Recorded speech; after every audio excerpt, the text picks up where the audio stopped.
Selanjutnya, Principle Data of Integrity atau prinsip integritas. Prinsip integritas adalah akurasi, konsistensi, dan kepercayaan data selama seluruh siklus hidupnya. Jadi integritas ini kepercayaan data ketika kita memberikan data. Data mengalami sejumlah operasi seperti capture, storage, retrieval, update, dan transfer. Nah, integritas juga bisa disebut dengan kualitas. Metode yang digunakan pada integritas itu biasanya hashing, pemeriksaan validasi data, pemeriksaan konsistensi data, dan kontrol akses.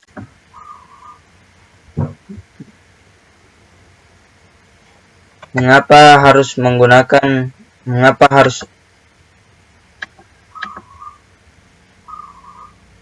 membutuhkan integritas data? Integritas data adalah komponen fundamental dari keamanan informasi. Kebutuhan akan integritas data bervariasi berdasarkan cara perusahaan menggunakannya. Misalkan, Facebook tidak memverifikasi data yang diposting pengguna profil, namun bank atau organisasi keuangan lebih mementingkan integritas data daripada Facebook. Melindungi integritas data merupakan tantangan bagi sebagian perusahaan, dan hilangnya integritas data dapat membuat seluruh sumber daya data tidak dapat diandalkan atau tidak dapat digunakan.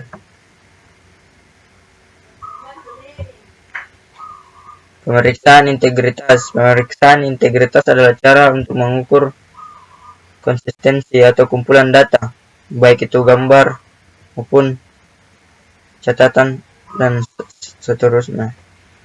Pemeriksaan integritas itu biasanya untuk menggunakan snapshot untuk memastikan data tidak berubah. Adapun cara-cara pemeriksaan integritas data itu biasanya menggunakan checksum adalah salah satu hash function atau fungsi hash. Checksum ini memverifikasi integritas file atau string karakter sebelum ditransfer.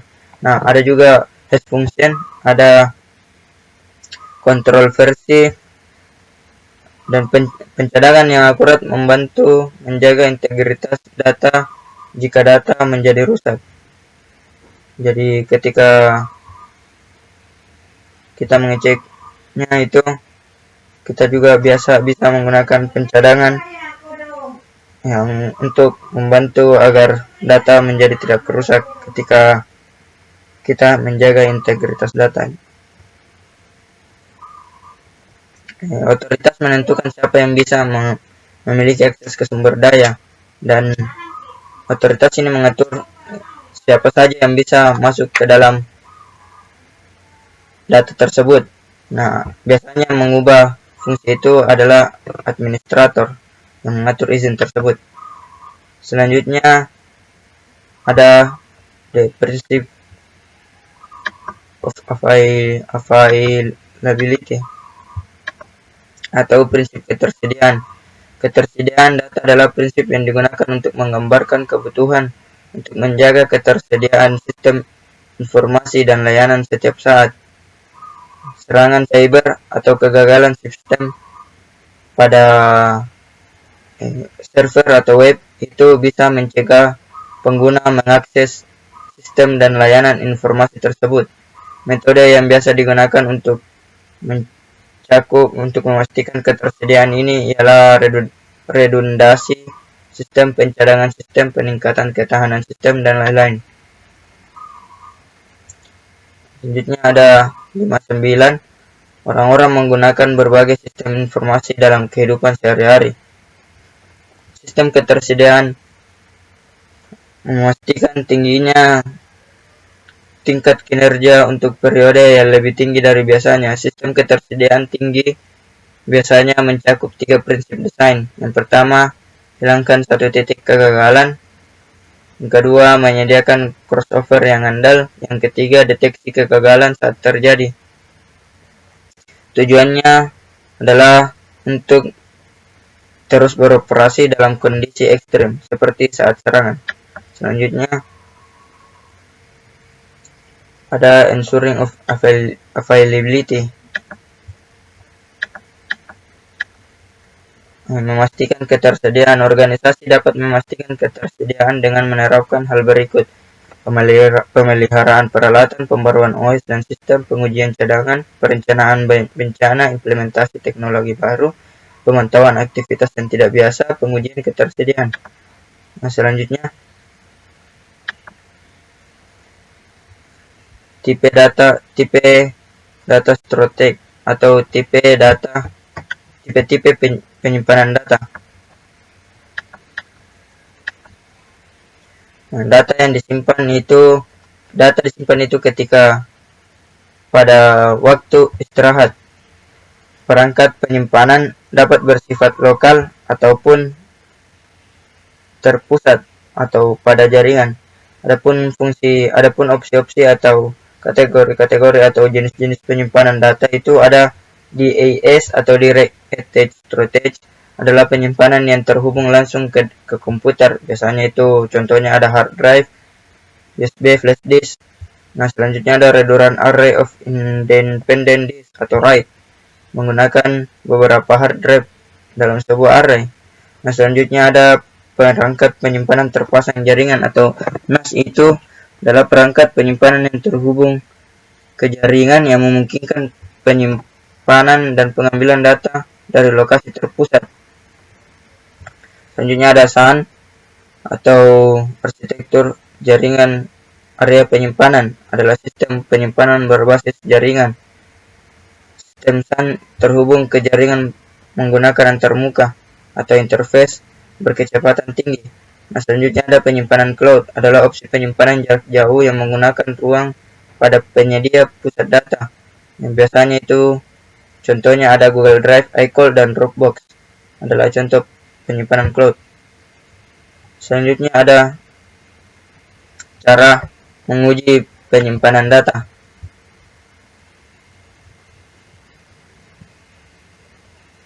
Nah, tantangan untuk melindungi data tersimpan. Organisasi memiliki atau perusahaan memiliki tugas yang menantang dalam mencoba melindungi data yang disimpan. Untuk meningkatkan penyimpanan data, organisasi dapat mengotomatisasi dan memusatkan cadangan data. Penyimpanan yang terpasang langsung dapat menjadi salah satu jenis penyimpanan data yang sulit untuk dikelola. Penyimpanan yang terpasang langsung rentan terhadap serangan berbahaya pada host lokal. Sistem penyimpanan jaringan termasuk RAID, SAN, dan NAS memberikan kinerja dan redundasi yang lebih besar. Selanjutnya ada metode pengiriman data. Nah, transmisi data melibatkan pengiriman data dari satu perangkat ke perangkat lainnya. Untuk metode-metode yang digunakan untuk informasi antar perangkat ini biasanya kita menggunakan Sneakernet, menggunakan jaringan kabel, dan menggunakan jaringan nirkabel. Perusahaan tidak akan bisa menghilangkan penggunaan jaring sepatu. Jaringan kabel ini termasuk media kabel tembaga serat optik. Jaringan nirkabel ini menggunakan jaringan kabel dan nirkabel ini menggunakan paket atau unit data.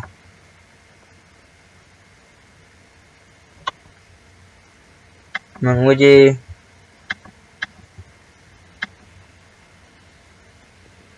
data dalam perjalanan. Perlindungan data yang ditransmisikan adalah salah satu pekerjaan paling menantang.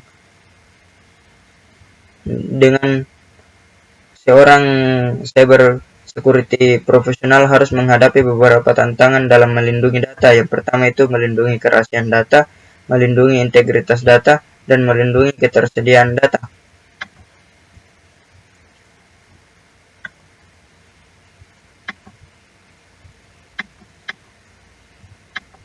Bentuk pengolahan data dan komputasi. Dari ketiga data ketika Data ketiga adalah data dalam proses. Perlindungan integritas data dimulai dari inputan awal data. Perusahaan menggunakan beberapa metode untuk mengumpulkan data seperti entry data manual, formulir pemindaian, unggahan file, dan data yang dikumpulkan dari sensor.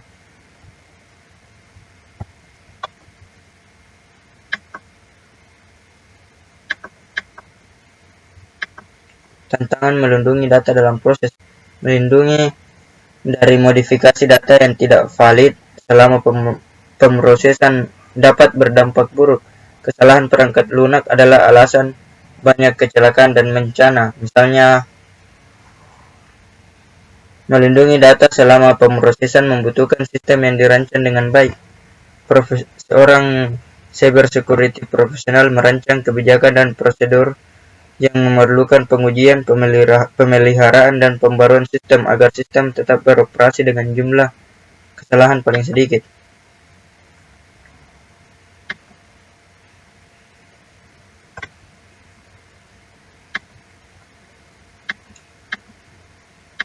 Perlindungan teknologi berbasis perangkat lunak. Perlindungan perangkat lunak mencakup program dan layanan yang melindungi sistem informasi, sistem operasi, database, dan layanan lainnya. Ada beberapa teknologi berbasis perangkat lunak yang digunakan untuk melindungi aset organisasi.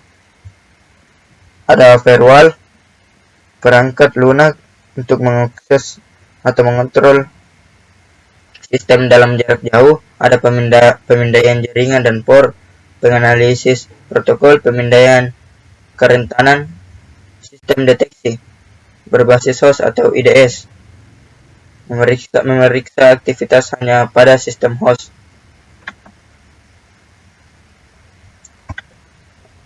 Hardware-based teknologi.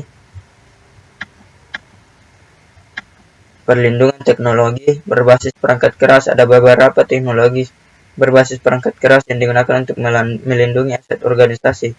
Yang pertama itu ada peralatan firewall untuk memblokir lalu lintas yang tidak diinginkan.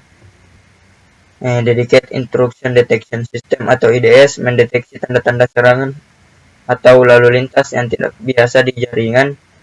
Selanjutnya ada sistem pencegahan intrusi atau IPS mendeteksi tanda-tanda serangan yang tidak biasa di jaringan. Ada layanan penyaring konten mengontrol akses dan transmisi konten yang tidak pantas atau menyinggung.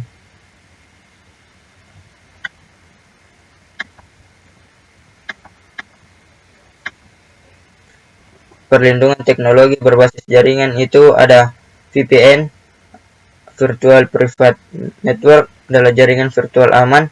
Nah, selanjutnya ada NAC atau kontrol akses jaringan, memerlukan serangkaian pemeriksaan sebelum mengizinkan perangkat terhubung ke jaringan. Selanjutnya ada keamanan titik akses nirkabel, mencakup penerapan autentikasi dan enkripsi.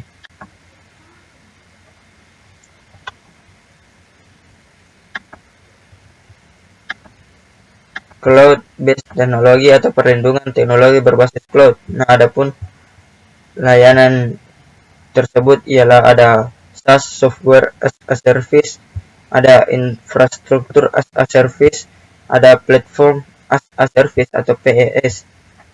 Penyediaan layanan cloud telah memperluas opsi ini untuk menyertakan TI sebagai layanan ITaaS yang menyediakan dukungan TI atau teknik atau TI untuk model layanan IaaS, PaaS, dan CaaS.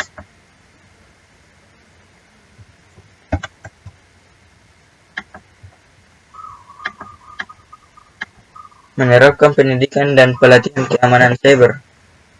Menginvestasikan banyak uang dalam teknologi tidak dapat membuat perbedaan jika orang-orang di dalam organisasi adalah mata rantai terlemah dalam keamanan cyber.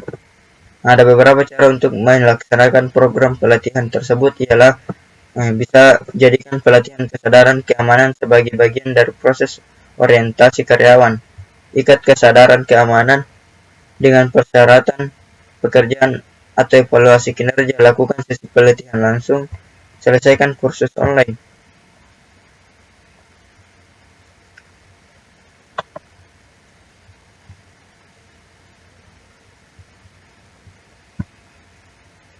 membangun budaya keamanan cyber. Proses kesadaran keamanan yang aktif tergantung pada lingkungan organisasi dan tingkat ancaman.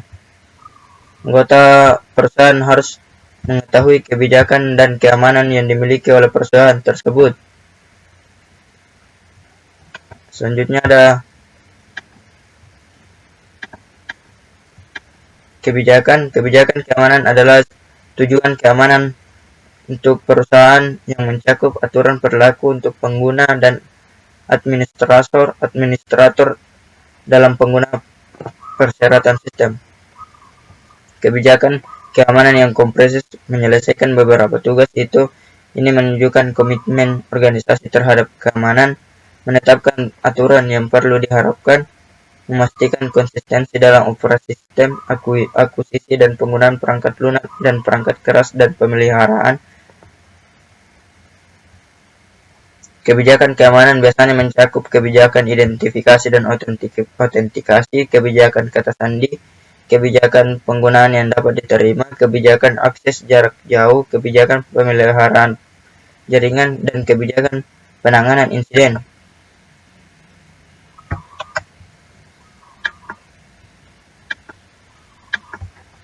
Selanjutnya ada standar. Standar membantu staf TI menjaga konsistensi dalam mengoperasikan jaringan. Dokumen standar menyediakan teknologi yang dibutuhkan pengguna atau program tertentu. Selain persyaratan atau kriteria program, apapun yang harus diikuti oleh organisasi. Ini membantu staf TI meningkatkan efisiensi dan kesederhanaan dalam desain, pemeliharaan, dan pemecahan masalah.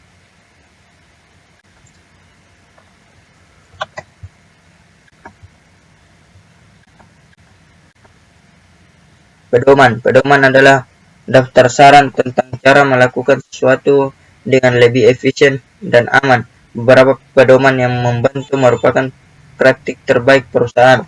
Selain praktik yang ditetapkan perusahaan, pedoman juga harus tersedia dari berikut ini. Yang pertama, Pusat Sumber Daya Keamanan Komputer, Institut Nasional Standar dan Teknologi NIST, Panduan Konfigurasi Keamanan Badan Keamanan Nasional NSA, dan Standar Kriteria Umum. Prosedur.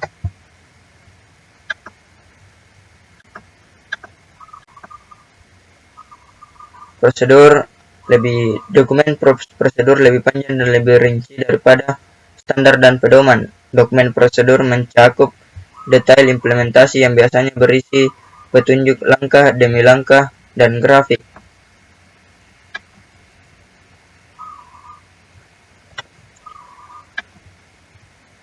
Overview of the model. Besar model. Keamanan cyber security perlu mengamankan informasi dari ujung ke ujung dalam perusahaan. Ini adalah tugas yang monumental dan tidak masuk akal untuk mengharapkan suatu individu memiliki semua pengetahuan yang diperlukan. Perusahaan internasional untuk standarisasi itu ISO atau Komisi Elektroteknik Internasional IAC mengembangkan kerangka kerja yang komprehensif untuk memandu manajemen keamanan informasi, model keamanan cyber bagi para profesional keamanan seperti model jaringan OSI.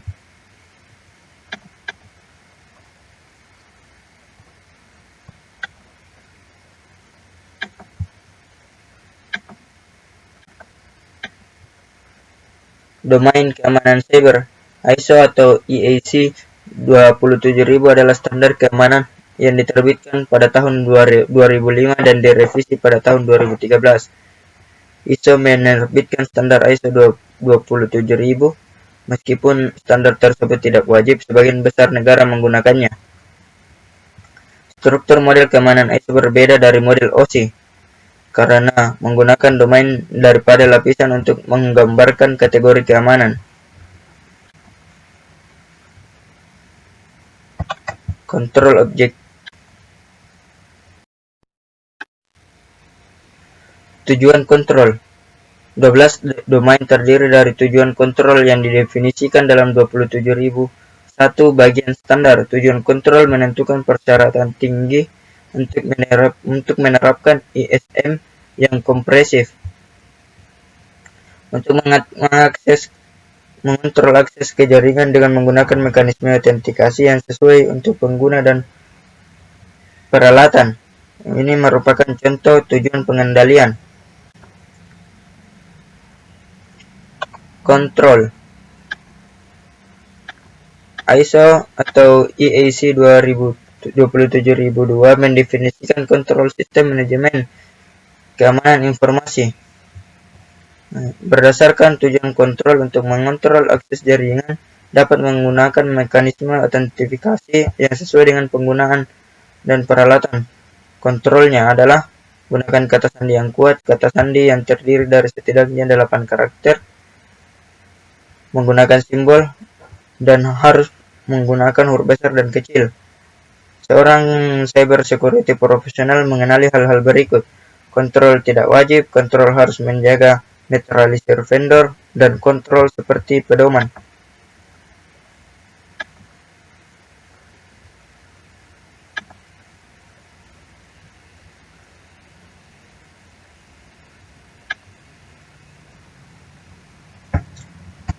ISO Cyber Security Model dan CAA Triad. Model keamanan cyber ISO dan Triad CAA. ISO 27000 adalah framework kerja universal untuk setiap jenis perusahaan. Untuk menggunakan kerangka kerja ini secara efektif, organisasi atau perusahaan harus mempersempit domain, tujuan pengendalian, dan pengendalian mana yang berlaku untuk lingkungan operasinya.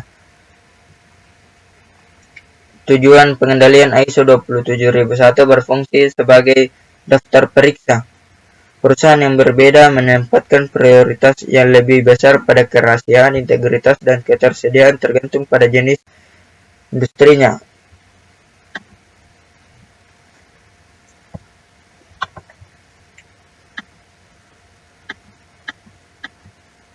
Model keamanan cyber ISO dan status data. Kelompok yang berbeda dalam suatu perusahaan mungkin bertanggung jawab atas data masing-masing negara bagian yang berbeda atau bagian-bagian yang berbeda. Misalnya, grup keamanan jaringan bertanggung jawab atas data selama transmisi pemrograman, dan orang entry data bertanggung jawab atas data selama pemrosesan. Jadi, semua memiliki tanggung jawab masing-masing.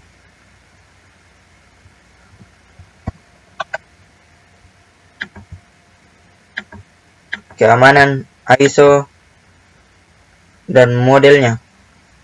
Tujuan ISO berhubungan langsung dengan kebijakan, prosedur, dan pedoman keamanan cyber organisasi yang ditentukan oleh manajemen tingkat akses. Kontrol ISO 27002 memberikan arahan teknis, misalnya manajemen atas menetapkan kebijakan yang menetapkan perlindungan semua data yang masuk atau keluar dari organisasi.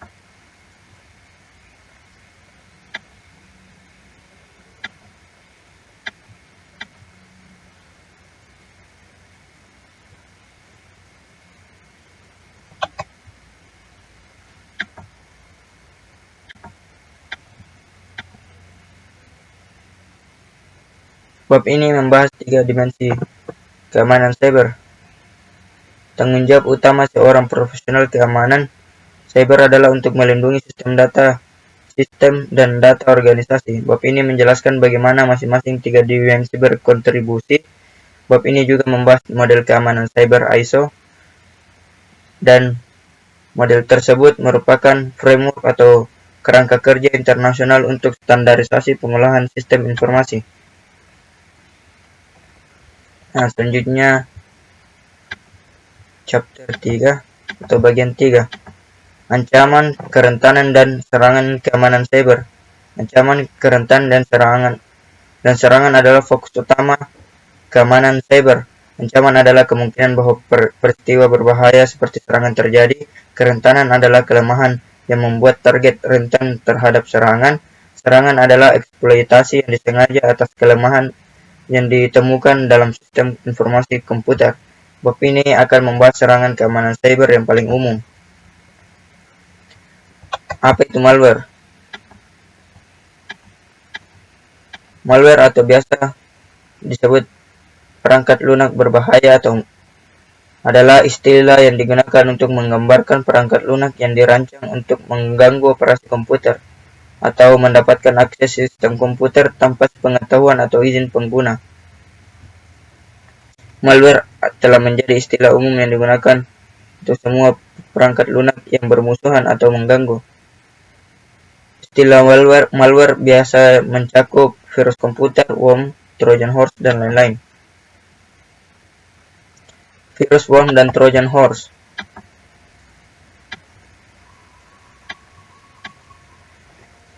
Penjahat dunia maya menargetkan perangkat akhir pengguna melalui pemasangan malware. Virus adalah kode eksekutable berbahaya yang dilampirkan ke file eksekutable lainnya, seperti program ESA. Sebagian besar virus memerlukan inisiasi pengguna akhir dan dapat diaktifkan pada waktu atau tanggal tertentu. Virus komputer biasanya menyebar melalui salah satu dari 3 cara: dari media yang dapat dipindahkan, dari unduhan internet, dan dari lampiran email. Selanjutnya ada worms. Worms adalah kode berbahaya yang mereplikasi dengan secara independen mengeksploitasi kerentanan dalam jaringan. Worm biasanya memperlambat jaringan, sedangkan virus membutuhkan host untuk berjalan. Worm dapat berjalan dengan sendirinya. Selanjutnya ada horse Trojan atau Trojan horse adalah malware yang melakukan operasi jahat dengan kedok operasi yang diinginkan, seperti bermain game online. Kode ini mengeksploitasi hak istimewa pengguna yang menjalankannya. Berbeda dari virus, Trojan mengikat dirinya ke file yang tidak dapat dieksekusi, seperti file gambar, file audio, atau game. Bom logic atau logic bomb. Bom logika adalah program yang menggunakan pemicu untuk membangkitkan kode berbahaya. Misalnya, pemicu dapat berupa tanggal, waktu, dan program lainnya yang berjalan, atau penghapusan akun pengguna. Sebuah bom logika dapat menyabotase catatan database, menghapus file, dan menyerang sistem operasi atau aplikasi. Ransomware. Ransomware menahan sistem komputer atau data yang dikandungnya hingga target melakukan pembayaran. Ransomware biasanya bekerja dengan mengenkripsi data di komputer dengan kunci yang tidak diketahui oleh pengguna. Beberapa versi ransomware lain dapat memanfaatkan kerentanan sistem tertentu untuk mengunci sistem. Ransomware menyebar sebagai kuda Trojan atau Trojan horse dan merupakan hasil dari file yang diunduh atau beberapa kelemahan perangkat lunak. Backdoor and rocket. Backdoor mengacu pada program atau kode yang diperkenalkan oleh penjahat yang telah mengkompromikan sistem. Pintu belakang atau backdoor melewati autentikasi normal yang digunakan untuk mengakses sistem. Beberapa program backdoor yang umum adalah NetBoost dan Back Over Orifice. Yang keduanya memungkinkan kita bisa mengakses jarak jauh ke pengguna sistem yang tidak sah. Rocket memodifikasi sistem operasi backdoor. Penyerang kemudian menggunakan backdoor untuk mengakses komputer dari jarak jauh. Kebanyakan Rocket memanfaatkan kerentanan perangkat lunak atau software untuk melakukan eskalasi hak istimewa dan memodifikasi file system. Defending against malware. Cara bertahan melawan malware. Beberapa langkah sederhana yang dapat melindungi dari malware ialah ada program antivirus dan program perangkat lunak terkini. Sebagian besar antivirus menangkap beberapa bentuk malware, namun penjahat dunia maya mengembangkan dan menyebarkan ancaman virus baru setiap hari. perangkat lunak terkini, banyak bentuk malware mencapai tujuannya melalui eksploitasi kerentanan dalam perangkat lunak, baik dalam sistem operasi maupun aplikasi. Meskipun kerentanan sistem operasi adalah sumber utama masalah, kerentanan tingkat aplikasi saat ini menimbulkan risiko terbesar. Sayangnya, sementara vendor sistem operasi menjadi semakin responsif terhadap patching, sebagai besar vendor aplikasi tidak.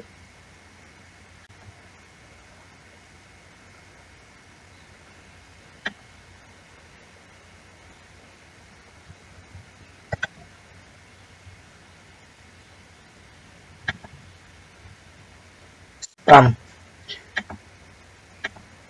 Email adalah layanan universal yang digunakan oleh miliaran orang di seluruh dunia. Bahkan dengan fitur keamanan ini diterapkan, beberapa spam memungkinkan masih bisa masuk. Perhatikan beberapa indikator spam yang lebih umum. Email tidak memiliki bersubjek. Sebuah email meminta pembaruan ke akun. Teks email memiliki kata yang salah eja atau tanda baca yang aneh, dan lain-lain.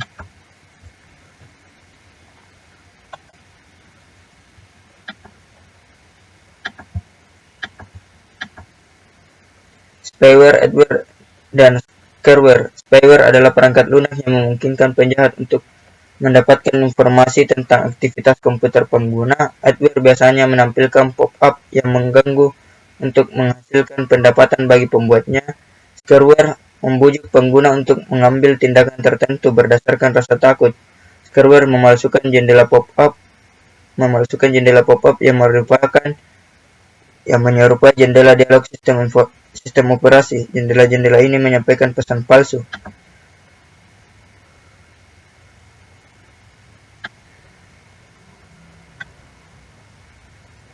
Phishing. Phishing adalah salah satu bentuk penipuan. Penjahat dunia maya menggunakan email, pesan instan, atau media sosial lainnya untuk mencoba mengumpulkan informasi seperti kredensial login atau informasi akun dan menyamar sebagai entitas atau orang yang memiliki reputasi baik. Spear phishing adalah serangan phishing yang sangat ditargetkan, sementara phishing dan spear phishing sama-sama menggunakan email untuk menjangkau korban. Spear phishing itu mengirimkan email khusus untuk orang-orang tertentu. Phishing, smishing, farming, dan walling. Phishing adalah phishing menggunakan teknologi komunikasi suara. Smishing atau Smart Message Service phishing adalah phishing menggunakan pesan teks pada ponsel. Farming adalah peniruan identitas situs web yang sah dalam upaya untuk menipu pengguna agar memasukkan kredensial mereka. Whistling adalah serangan phishing yang menargetkan target profil tinggi dalam sebuah perusahaan seperti eksekutif senior.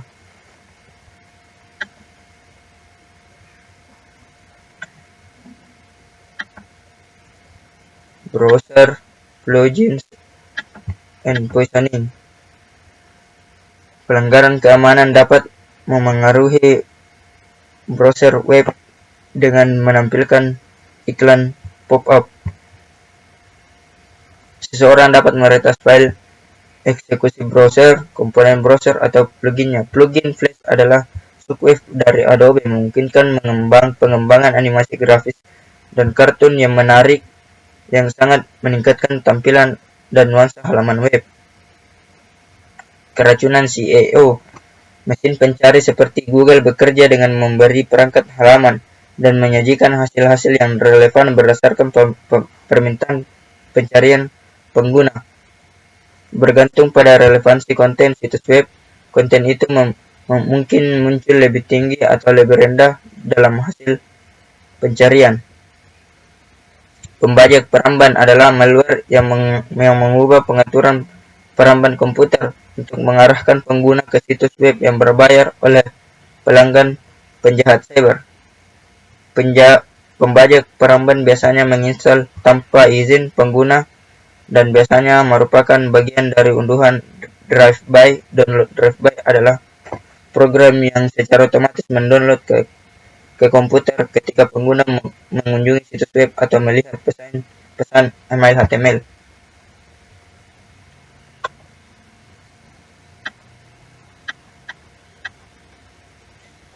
bertahan terhadap serangan email dan browser. Metode untuk menangani spam termasuk memfilter email, mendidik pengguna agar berhati-hati terhadap email yang tidak dikenal, dan menggunakan filter host atau server.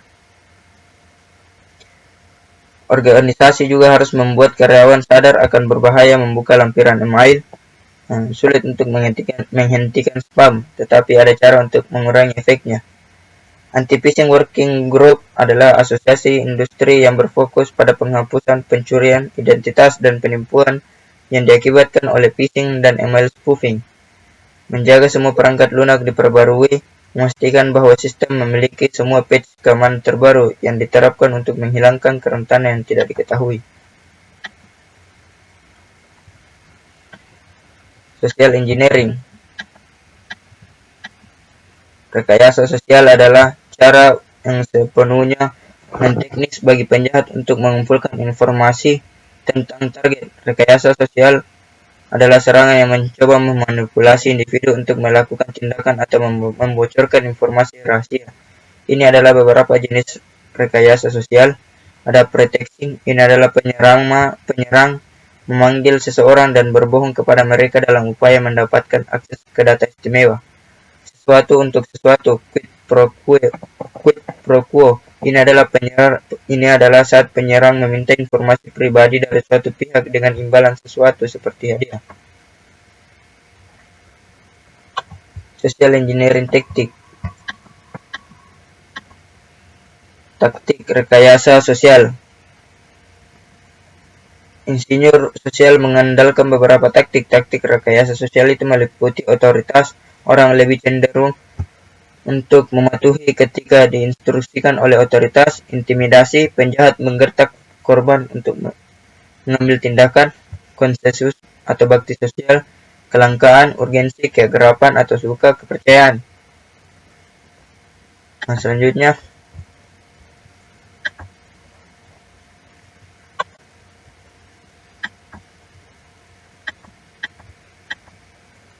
selancar bahu dan menyelam tempat sampah. Seorang penjahat mengamati atau mencari-cari untuk mengambil PIN, kode akses atau nomor kartu kredit. Penyerang dapat berada di dekat korbannya atau penyerang dapat menggunakan teropong atau kamera sirkuit tertutup untuk berselancar di bahu. Itu salah satu alasan seorang hanya bisa membaca layar ATM pada sudut tertentu. Jenis perlindungan ini membuat selancar bahu jauh lebih sulit. Sampah satu orang adalah harta orang lain. Ungkapan terutama berlaku di dunia penyelaman sampah yang merupakan proses menelusuri sampah target untuk melihat informasi apa yang dikeluarkan oleh organisasi.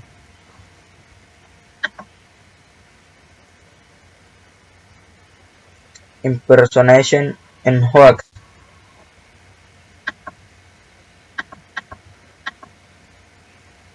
Peniruan identitas dan hoax. Peniruan adalah tindakan berpura-pura menjadi orang lain.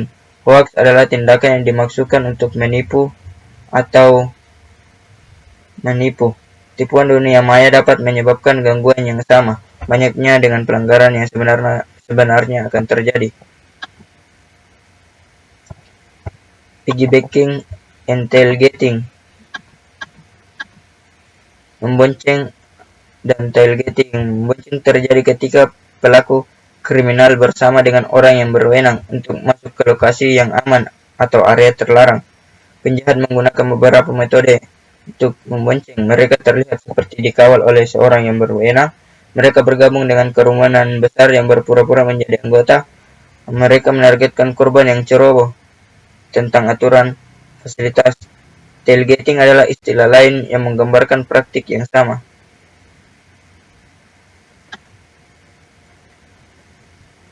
Online email and web-based deception.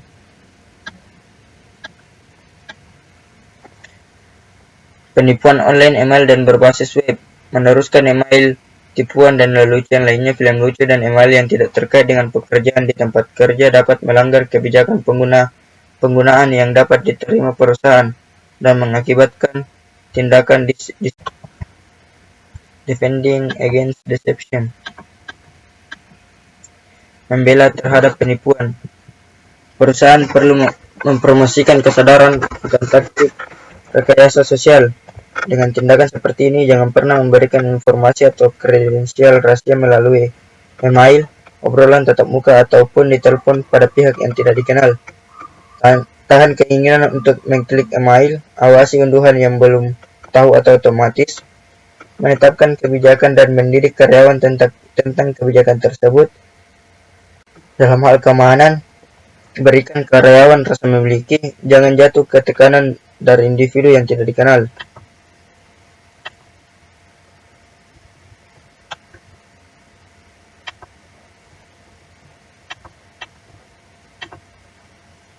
DOS adalah jenis serangan jaringan. Serangan jaringan DOS menghasilkan semacam gangguan layanan. Ada dua jenis utama serangan DOS. Kuantitas lalu lintas yang luar biasa. Penyerang mengirimkan sejumlah data dengan kecepatan yang tidak dapat ditanggapi oleh jaringan, host atau aplikasi. Hal ini menyebabkan pelambatan dalam transmisi atau respon. Paket berformat berbahaya. Penyerang mengirimkan paket yang diformat dengan jahat ke host atau aplikasi dan penerima tidak dapat menanganinya.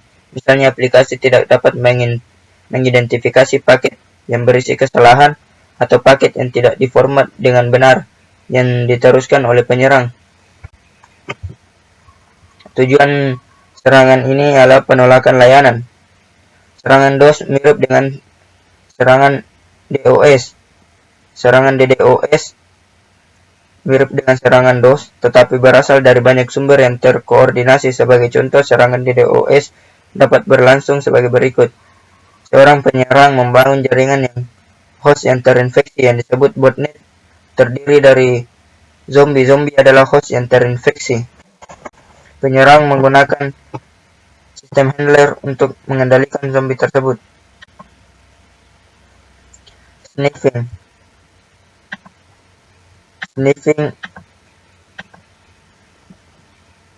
mirip dengan menguping seseorang. Itu terjadi ketika penyerang memeriksa semua lalu lintas jaringan saat melewati NIC mereka, terlepas dari apakah lalu lintas ditujukan kepada mereka atau tidak. Penjahat melakukan sniffing dengan aplikasi perangkat lunak. Mengandus atau sniffing juga memiliki manfaat. Administrator jaringan juga dapat menggunakan sniffer untuk menganalisis lalu lintas jaringan, mengidentifikasi masalah bandwidth, dan memecahkan masalah jaringan lainnya.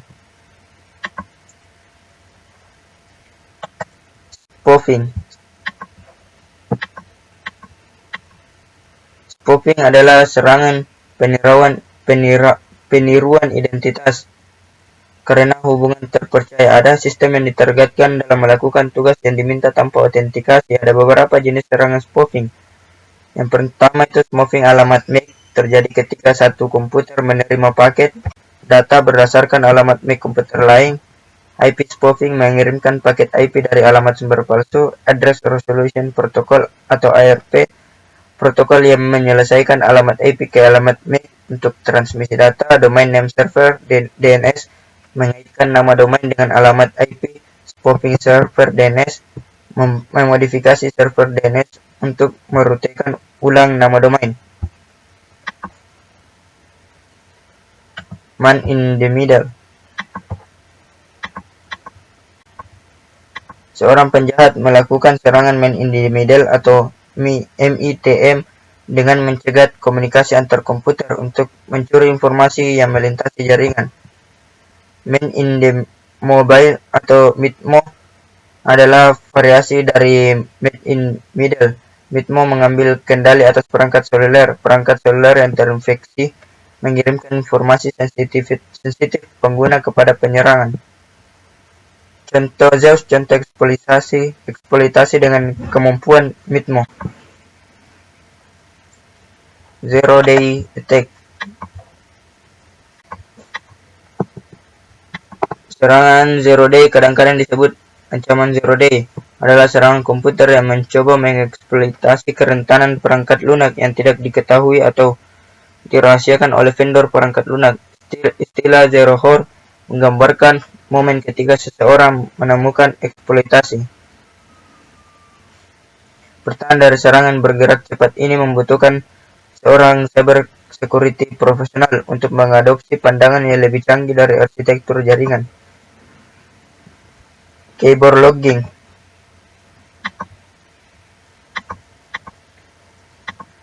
Keyboard logging adalah program perangkat lunak yang mencatat atau mencatat penekanan tombol penggunaan sistem.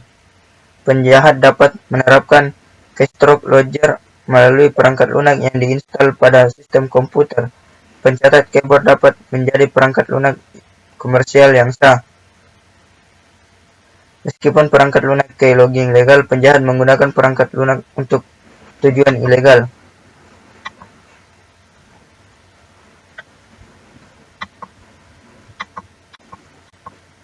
Bertahan terhadap serangan. Sebuah perusahaan dapat mengambil sejumlah langkah untuk bertahan dari serangan. Untuk mencegah serangan DOS dan DDoS, pastikan patch dari pemutakhiran terakhir. Distribusikan beban kerja ke seluruh sistem server dan blokir penggunaan paket Internet Control Message Protocol atau ICMP eksternal di perbatasan. Sistem dapat mencegah jatuh korban serangan replay dengan mengekskripsi lalu lintas, menyediakan autentikasi kriptografi, dan termasuk cap waktu dan setiap bagian dari pesan.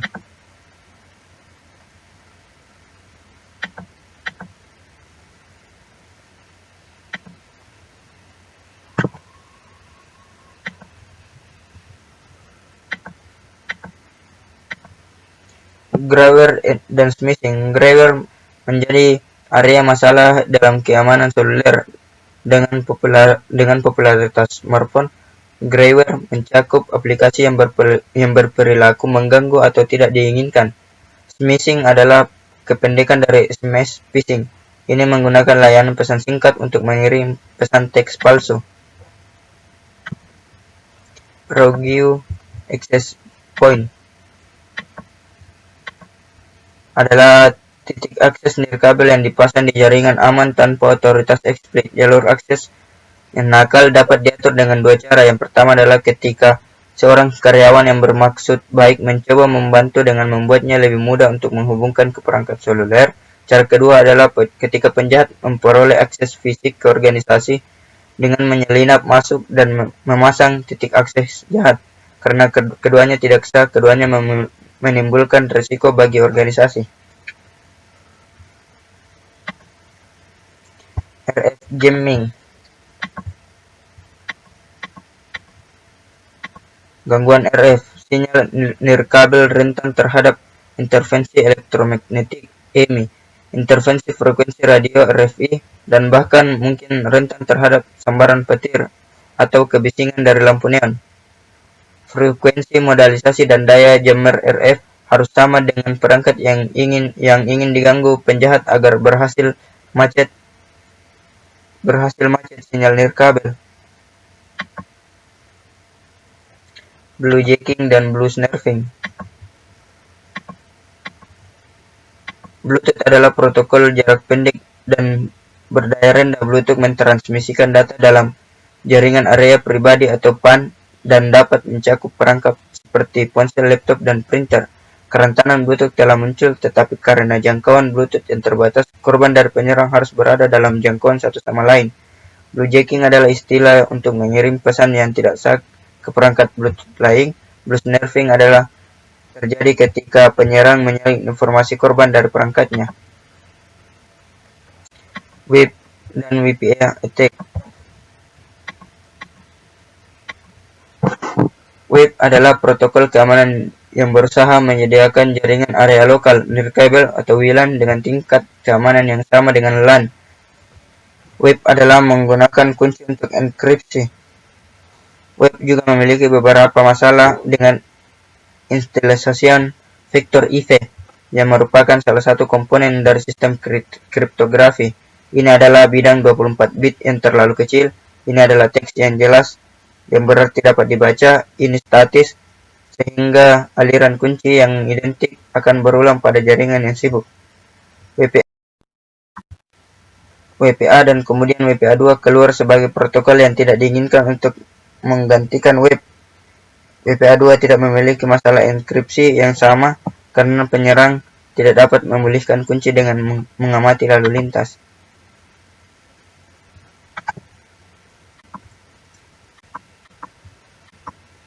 Bertahan terhadap serangan perangkat nirkabel dan seluler.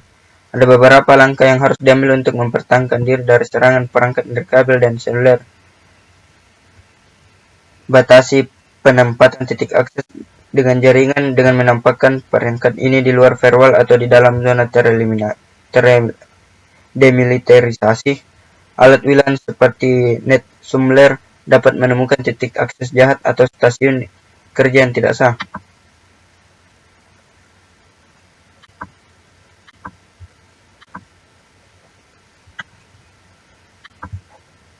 Cross-site scripting.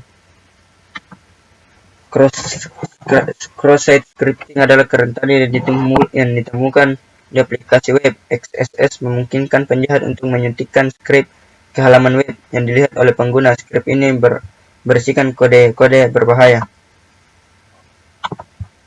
Kode injection. Kode injection adalah salah satu cara untuk menyimpan data pada sebuah website. Ada beberapa jenis database yang sering seperti database struktur query language (SQL) atau database extensible markup language (XML). XML dan SQL mengeksploitasi kelemahan dalam program, seperti tidak memvalidasi query basis data dengan benar. Injeksi XML saat menggunakan database XML. Injeksi XML adalah serangan yang dapat merusak data. Injeksi SQL, penjahat dunia maya mengeksploitasi kerentanan dan memasukkan pernyataan SQL berbahaya di bidang entry. Sekali lagi, sistem tidak memfilter input pengguna dengan benar untuk karakter dalam pernyataan SQL.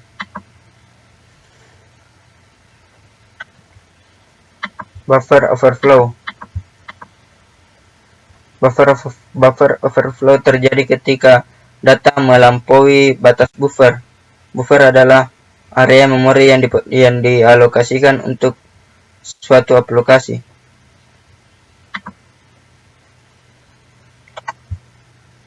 Remote code execution. Eksekusi kode jarak jauh. Kerentanan memungkinkan penjahat dunia maya mengeksekusi kode berbahaya dan mengendalikan sistem dengan hak istimewa pengguna yang menjalankan aplikasi. Eksekusi kode jarak jauh memungkinkan penjahat untuk mengeksekusi perintah apapun pada mesin target.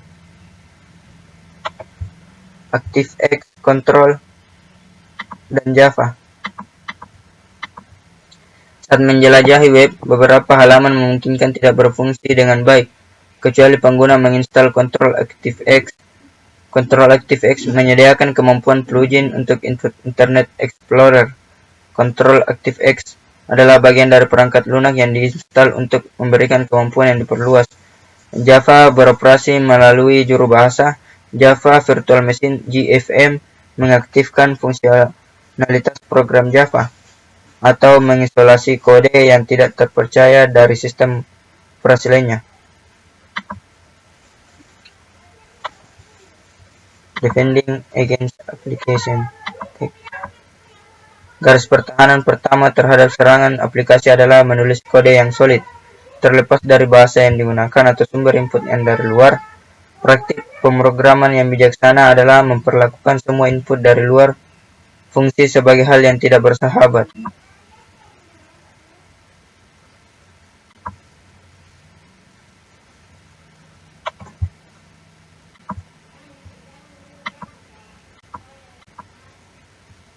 Ancaman, kerentanan, dan serangan adalah fokus utama para profesional keamanan cyber.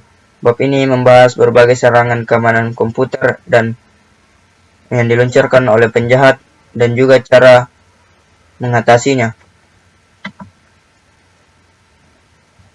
Chapter 4. Seni melindungi rahasia. Prinsip-prinsip kriptologi menjelaskan bagaimana protokol dan algoritma modern untuk mengamankan komunikasi. Kriptologi adalah ilmu membuat dan memecahkan kode rahasia. Pengembangan dan penggunaan kode adalah kriptografi. Mempelajari dan memecahkan kode adalah kriptoanalisis. Kontrol akses adalah seperti namanya, cara mengontrol akses ke gedung. Bab ini akan membahas 4 langkah dalam proses kontrol akses. Ada identifikasi, autentikasi, otoritasi, dan akuntabilitasi. Apa itu kriptografi? Kriptografi adalah ilmu yang membuat dan memecahkan kode rahasia.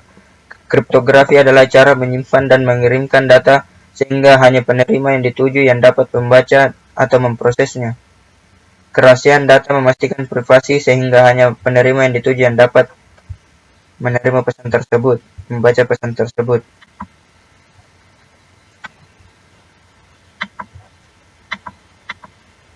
Sejarah kriptografi. Sejarah kriptografi dalam lingkaran diplomatik ribuan tahun lalu. Selama berabad-abad, berbagai metode sandi, perangkat fisik, dan bantuan teks yang dienkripsi dan dideskripsi. Ada Skeletal, Caesar Cipher, Vigenère Cipher, mesin Enigma. Semua metode cipher menggunakan kunci untuk mengenkripsi dan mendekripsi pesan.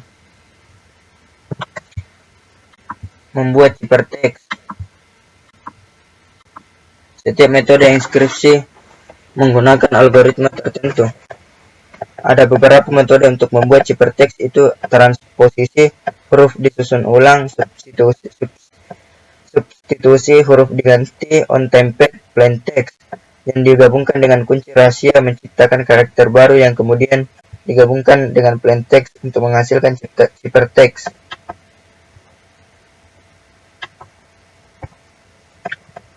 Dua tipe enkripsi. Enkripsi kriptografi dapat memberikan kerahasiaan dengan menggabungkan berbagai alat dan protokol. Ada dua jenis kelas algoritma enkripsi. Yang pertama ada algoritma simetri. Algoritma ini menggunakan kunci yang dibagikan sebelumnya yang sama, terkadang disebut pasangan kunci rahasia. Algoritma asimetris. Algoritma enkripsi asimetris menggunakan satu kunci untuk mengenkripsi data dan kunci yang berbeda untuk mengenkripsi data.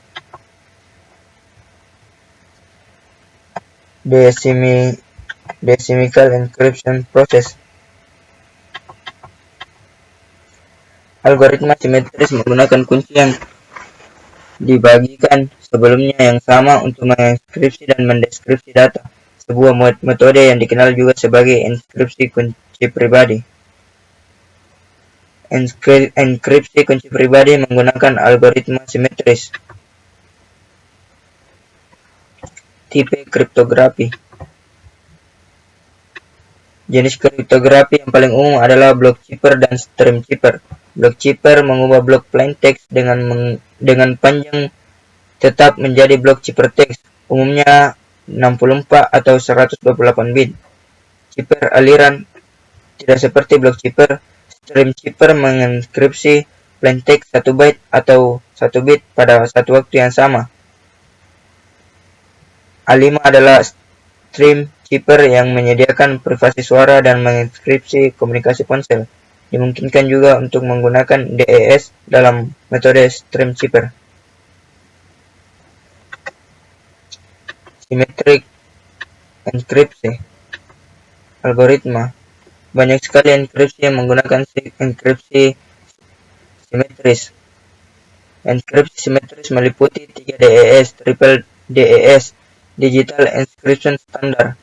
Adalah cipher blok simetris dengan ukuran blok 64 bit yang menggunakan kunci 56 bit. Siklus enkripsi 3 DES adalah sebagai berikut. Data dienkripsi oleh DS pertama, data dideskripsi oleh DS kedua, data dienkripsi ulang oleh DS ketiga.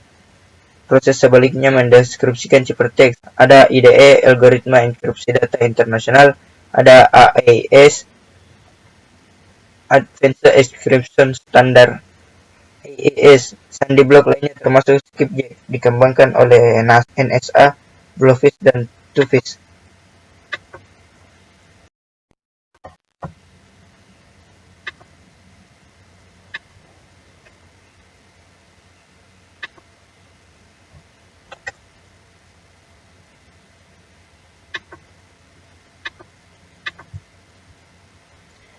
Proses inskripsi asimetris juga disebut inskripsi kunci publik, menggunakan satu kunci untuk inskripsi yang berbeda dari kunci yang digunakan untuk deskripsi.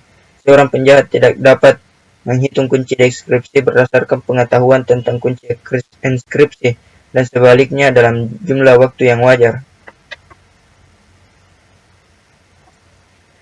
Asymmetric encryption algorithm.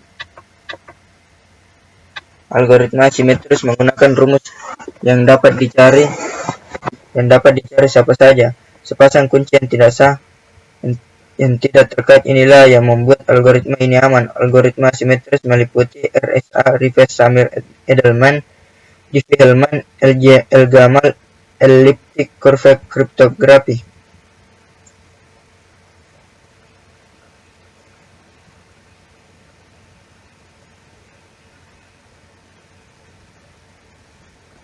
Key management.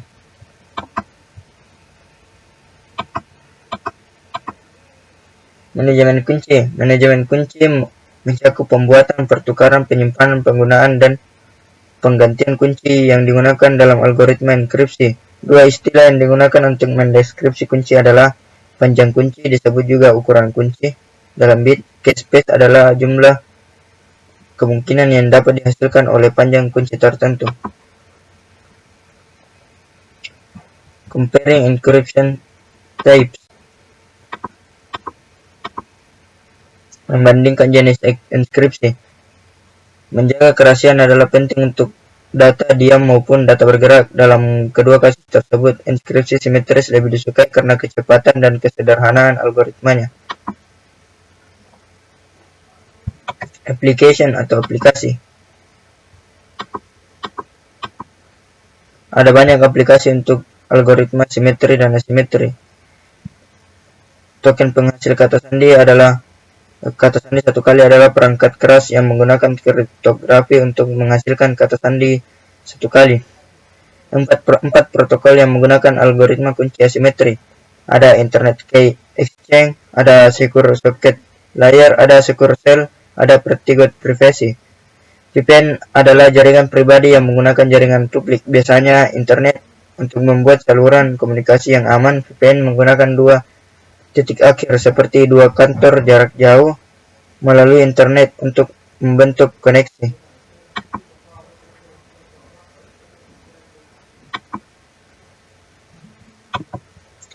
Physical Access Control. Kontrol akses fisik adalah penghalang aktual yang digunakan untuk mencegah kontak langsung dengan sistem. Contoh kontrol akses meliputi penjaga memantau fasilitas, pagar melindungi parameter, detektor gerak mendeteksi objek bergerak, kunci laptop melindungi peralatan portable, ada pintu ketak kunci, kartu gesek, anjing penjaga, kamera video, mantrap, alarm. Logical Access Control. Kontrol akses logis adalah solusi perangkat keras dan perangkat lunak yang digunakan untuk mengelola akses ke sumber daya sistem. Solusi berbasis teknologi ini mencakup alat dan protokol yang digunakan sistem. Kontrol akses logis mencakup hal-hal berikut. Ada enkripsi, adalah proses mengambil plain text, kartu pintar, kata sandi, biometrik, daftar kontrol akses, protokol, firewall, router, sistem deteksi intrusi, memantau jaringan untuk aktivitas yang mencurigakan, level clipping. Administrasi access control.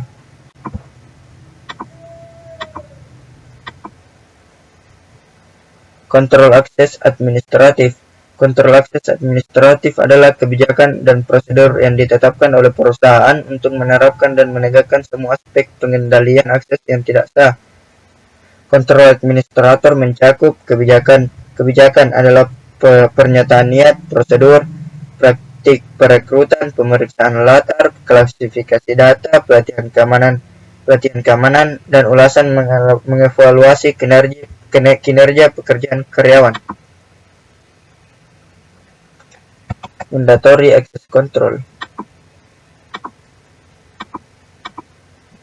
Kontrol akses wajib. atau mandatory access control membatasi tindakan yang dapat dilakukan subjek oleh objek. Subjek dapat berupa pengguna atau proses, objek berupa file, port, atau perangkat input. Aturan otorisasi memberlakukan apakah subjek dapat mengakses objek atau tidak. Directory access control. Pemilik objek menentukan apakah akan mengizinkan akses ke objek dengan kontrol akses diskresioner DAC. Dalam sistem yang menggunakan kontrol akses diskresioner, pemilik objek dapat memutuskan subjek mana yang dapat mengakses objek itu. Daftar kontrol akses adalah mekanisme umum lainnya yang digunakan untuk menerapkan kontrol akses diskresioner. Role-based access control. Kontrol akses berbasis peran. Kontrol akses berbasis peran tergantung peran pada subjek. Peran adalah fungsi pekerjaan dalam sebuah perusahaan. Peran tertentu memerlukan izin melakukan operasi tertentu.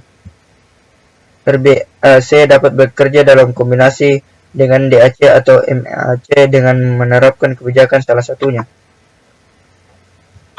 Aturan akses kontrol. Menggunakan daftar kontrol akses ACL untuk membantu menentukan apakah akses memberikan akses, apakah akan memberikan akses. Serangkaian aturan terkandung dalam ACL seperti yang ditunjukkan pada gambar. Gambaran tersebut, seperti halnya MAC, MAC, pengguna tidak dapat mengubah aturan akses. What is identification?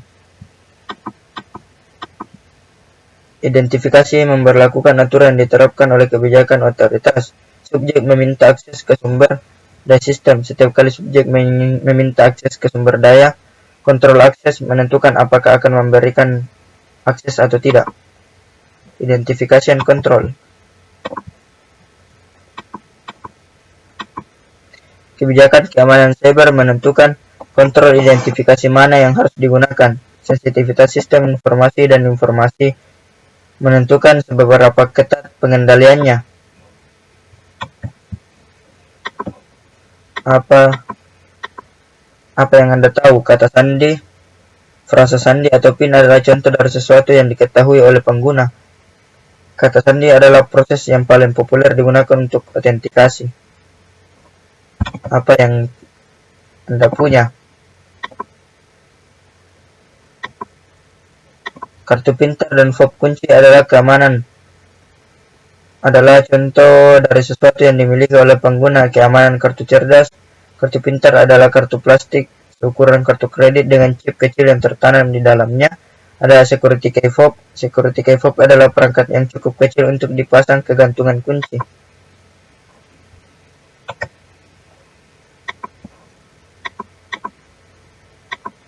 Karakter fisik yang unik seperti sidik jari, retina, atau suara yang mengidentifikasi pengguna tertentu disebut biometrik. Ada dua jenis pengenalan biometrik.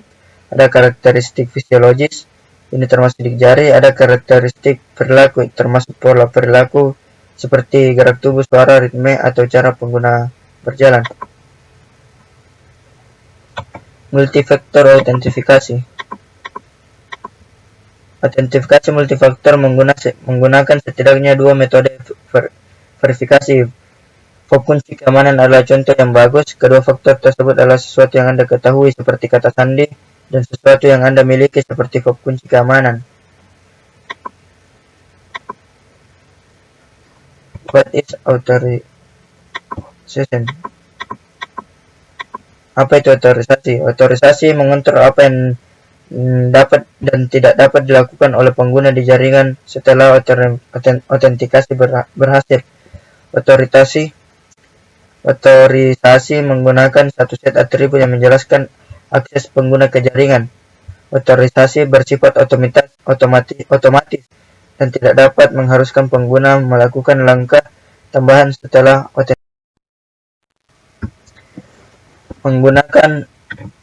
penggunaan otoritas. Mendefinisikan aturan otoritas adalah langkah pertama untuk mengakses dalam mengontrol akses kebijakan. Otoritas menetapkan aturan-aturan ini. Kebijakan anggota grup mendefinisikan otoritas berdasarkan keanggotaan dalam grup tertentu, misalnya semua karyawan organisasi memiliki kartu gesek. Kebijakan tingkat otoritas menentukan izin akses berdasarkan situs karyawan dalam organisasi. Apa itu accountability? Akuntabilitas melacak tindakan kembali ke seseorang atau proses yang membuat perubahan ke sistem, mengumpulkan informasi ini dan melaporkan data penggunaan. Perusahaan dapat menggunakan data ini untuk tujuan seperti audit atau penagihan. Implementasi accountability. Implementasi akuntabilitas terdiri dari teknologi, kebijakan, prosedur, dan pendidikan. File log memberikan informasi rinci berdasarkan parameter yang dipilih. Penyimpanan data, pembuangan media, dan persyaratan kepatuhan semuanya memberikan akuntabilitas. Preventive control. Kontrol pencegahan. Mencegah berarti mencegah sesuatu terjadi. Kontrol akses preventif menghentikan aktivitas yang tidak diinginkan atau tidak sah terjadi. Firewall yang memblokir akses ke port atau layanan yang dapat dieksploitasi oleh penjahat dunia maya juga merupakan kontrol pencegahan. Deferent control. Kontrol pencegah. Penghalang adalah kebijakan dari hadiah. Hadiah mendorong individu untuk melakukan hal yang benar, sementara pencegah mencegah mereka melakukan hal yang salah. Pencegah membuat calon penjahat cyber berpikir dua kali sebelum melakukan kejahatan. Detektif kontrol. Kontrol detektif. Deteksi adalah tindakan atau proses memperhatikan atau menemukan sesuatu. Deteksi kontrol akses mengidentifikasi berbagai jenis aktivitas yang tidak sah. Sistem deteksi bisa sangat sederhana seperti mendeteksi gerakan atau penjaga keamanan. Corrective control. Kontrol korektif melawan sesuatu yang tidak diinginkan. Organisasi menerapkan kontrol akses korektif setelah sistem mengalami ancaman. Recovery control. Pemulihan adalah kembali ke keadaan normal. Kontrol akses pemulihan memulihkan sumber daya, fungsi, dan kemampuan setelah pelanggaran kebijakan keamanan. Compensative control. Kontrol kompensasif berarti menebus sesuatu. Kontrol akses kompensasif memberikan opsi untuk kontrol lain untuk meningkatkan penegakan dalam mendukung kebijakan keamanan. Kontrol kompensasi juga dapat menjadi substitusi yang digunakan sebagai mengganti kontrol yang tidak mungkin dilakukan dalam situasi tersebut. What is data masking? Apa itu penyamaran data? Teknologi penyamaran data mengamankan data dengan mengganti informasi sensitif dengan versi yang tidak sensitif. Teknik data masking. Ada beberapa teknik penyamaran data. Yang pertama, substitusi menggantikan data dan nilai-nilai yang tampak otentik. Pengecekan memperoleh set substitusi dari kolom data yang sama. Nulling out menaruhkan nilai nol ke bidang tertentu. What is steganography? Steganography menyembunyikan data atau pesan dalam file lain seperti grafik, audio, atau file teks lainnya. Kelebihan steganography dibandingkan kriptografi adalah pesan rahasianya tidak menarik perhatian khusus. Teknik steganography.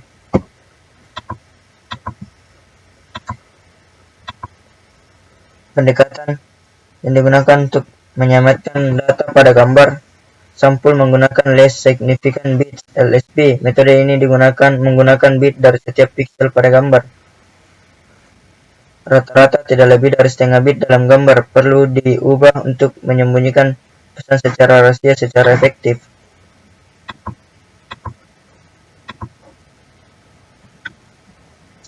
Social Steganografi.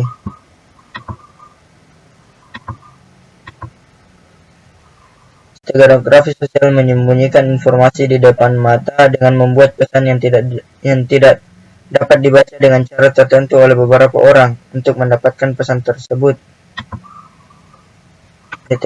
Detection. Stega analisis adalah penemuan bahwa ada informasi tersebut tersembunyi. Tujuan dari stega analisis adalah menemukan informasi tersembunyi. Dengan membandingkan gambar asli dengan gambar stego, analisis dapat mengambil pola berulang secara visual.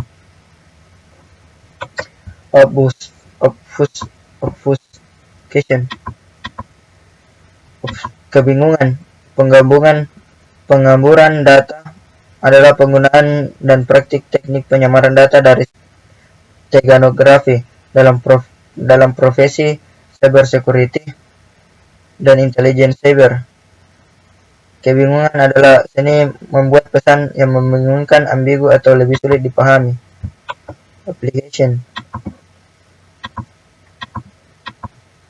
Aplikasi watermarking perangkat lunak melindungi perangkat lunak dari akses atau modifikasi yang tidak sah.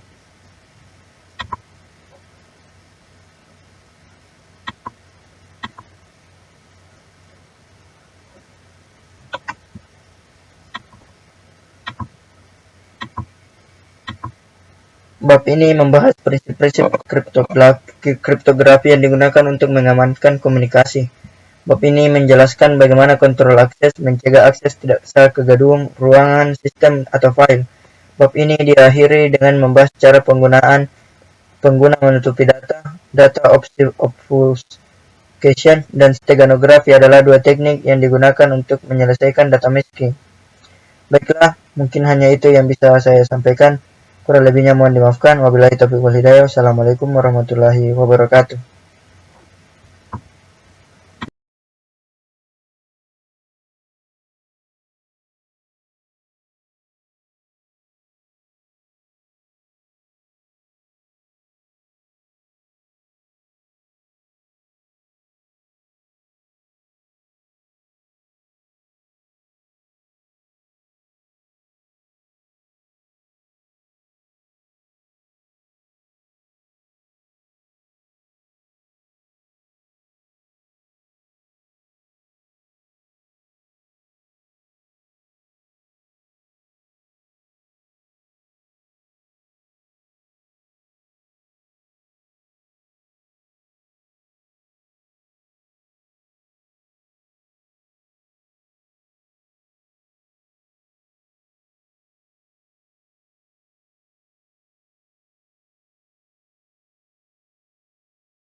Assalamualaikum warahmatullahi wabarakatuh. Perkenalkan, nama saya Rizky Agus, saya dari kelas Informatika 6A. Jadi di sini saya akan menjelaskan pada bab 2, yaitu kubus keamanan cyber. Jadi kubus keamanan cyber ini adalah suatu bentuk framework untuk melakukan pengamanan komputer, tapi bentuknya seperti kubus, dan ini dibuat oleh John McCumber. John McCumber adalah salah satu pakar keamanan cyber yang profesional yang membuat framework seperti Cube atau kubus ini. Nah, di sini kita juga akan membahas tentang keamanan cyber ISO. Terus kita juga akan menjelaskan tentang 3 prinsip sebagai triad CIA. Baiklah, kita lanjut. Nah, bab pertama,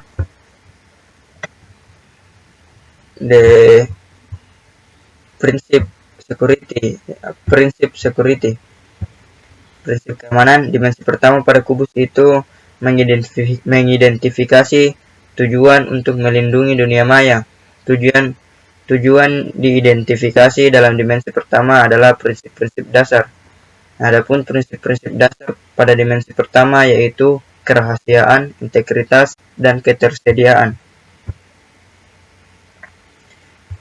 The state of data, artinya status data. Jadi dunia maya memiliki domain yang berisi sejumlah data besar yang sangat penting. Oleh karena itu, cyber security profesional harus fokus dalam perlindungan dunia maya. Data memiliki 3 kemungkinan status.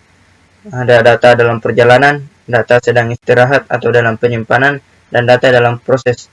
Perlindungan dunia maya atau perlindungan cyberspace membutuhkan profesional keamanan atau cyber security profesional untuk melindungi data tersebut. Selanjutnya, cyber security safeguards atau keamanan cyber. Dimensi ketiga dari cyber security cube atau kubus keamanan ini mendefinisikan keterampilan dan disiplin yang dapat diminta oleh seorang profesional cyber untuk melindungi cyberspace atau dunia maya. Seorang profesional cyber harus menggunakan banyak keterampilan dan ilmu yang berbeda untuk melindungi data-data yang ada di dunia maya. Cyber security cube atau dunia maya cube atau cyber security cube atau biasa disebut dengan keamanan kubus mengidentifikasi 3 jenis keterampilan dan disiplin ilmu yang digunakan untuk memberikan perlindungan. Keterampilan pertama itu mencakup teknologi, perangkat, dan produk yang tersedia untuk melindungi dan menangkis penjahat dari dunia maya. Baiklah, kita lanjut. Selanjutnya, prinsip keamanan. Prinsip confidentiality atau biasa disebut prinsip kerahasiaan. Kerahasiaan ini mencegah pengungkapan informasi kepada orang, sumber daya, dan proses yang tidak berwenang. Istilah lain untuk kerahasiaan ini adalah privasi. Jadi kerahasiaan ini untuk mencegah seseorang masuk ke data kita. Organisasi atau perusahaan perlu melatih karyawan tentang prinsip kerahasiaan ini agar semua informasi tidak bocor, untuk melindungi diri sendiri dan untuk melindungi organisasi tersebut atau untuk melindungi perusahaan tersebut. Metode-metode yang digunakan untuk memastikan kerahasiaan yaitu ada enkripsi data, autentikasi, dan kontrol akses. Nah, selanjutnya, melindungi privasi data. Organisasi mengumpulkan sejumlah besar data atau mengumpulkan banyak data. Nah, sebagian data ini bersifat sensitif dan juga tidak sensitif. Nah, adapun informasi yang sensitif itu ialah informasi pribadi, informasi mengenai hal-hal yang bisa melacak pengguna atau seorang customer. Nah, selanjutnya ada informasi bisnis, adalah informasi yang mencakup segala yang menimbulkan risiko bagi perusahaan. Jadi, informasi ini juga tidak boleh ditemukan oleh publik atau pesaing dari bisnis tersebut atau perusahaan tersebut. Yang selanjutnya informasi rahasia. Informasi ini biasanya memiliki badan pemerintah yang diklasifikasikan menurut tingkat kepekaan-nya. Nah, selanjutnya controlling access atau mengontrol akses. Kontrol akses mendefinisikan sejumlah skema perlindungan yang mencegah akses tidak sah ke komputer. Jadi kontrol akses ini mendefinisikan sebuah framework yang dapat mencegah semua tindakan-tindakan hacker, baik itu ke komputer, jaringan, database, ataupun sumber data lainnya. Nah, selanjutnya ada konsep AAA, melibatkan 3 layanan keamanan. Ada autentikasi, otoritasi, dan akuntansi. Layanan ini menyediakan framework untuk mengontrol akses. Pertama dalam AAA itu mewakili autentikasi. Nah, autentikasi ini memverifikasi identitas pengguna untuk mengakses atau mencegah akses yang tidak sah. Dan pengguna perlu memverifikasi datanya ketika dia ingin masuk ke dalam sebuah database-nya. Caranya itu biasanya ada menggunakan password, ada menggunakan token atau kartu, dan ada juga menggunakan stick jari. Misalnya ketika kita ke ATM, ketika kita ingin diketahui bahwa kita yang memiliki ATM tersebut, kita biasanya memasukkan PIN. Selanjutnya ada layanan otoritasi atau otoritas, menentukan sumber daya mana yang dapat diakses pengguna. Jadi di sini layanan otoritas ini hanya memisahkan atau mengelompokkan apa yang bisa dilakukan pengguna, apa yang tidak bisa dilakukan pengguna. Nah, selanjutnya ada akuntansi. Akuntansi ini melacak apa yang dilakukan pengguna. Jadi, akuntansi ini berguna ketika kita memasukkan sebuah data, kita akan dilacak waktu, tempat sumber daya, dan setiap perubahan yang pengguna buat. Misalnya, contohnya bank, setiap rekening pelanggan itu selalu diketahui di mana terakhir mereka menarik uang, di mana mereka melakukan perubahan uang, semua tentang keamanan cyber, semua tentang pelacakan atau memantau, itu diatur pada akuntansi. Selanjutnya ada hukum dan kewajiban. Hukum dan kewajiban, kerahasiaan adalah privasi, dan privasi tidak tampaknya dapat dipertukarkan. Tetapi dari sudut pandang hukum, keduanya memiliki arti yang berbeda. Privasi adalah penggunaan data yang sesuai. Ketika perusahaan mengumpulkan informasi yang diberikan oleh pelanggan atau karyawan, mereka hanya boleh menggunakan data tersebut untuk tujuan yang dimaksudkan. Tidak ada penyalahgunaan data.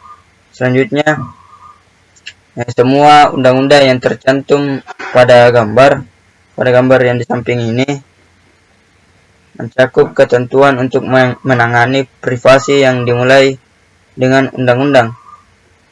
Jadi meningkatnya jumlah undang-undang ini terkait privasi menciptakan beban yang luar biasa bagi perusahaan yang mengumpulkan data dan menganalisisnya.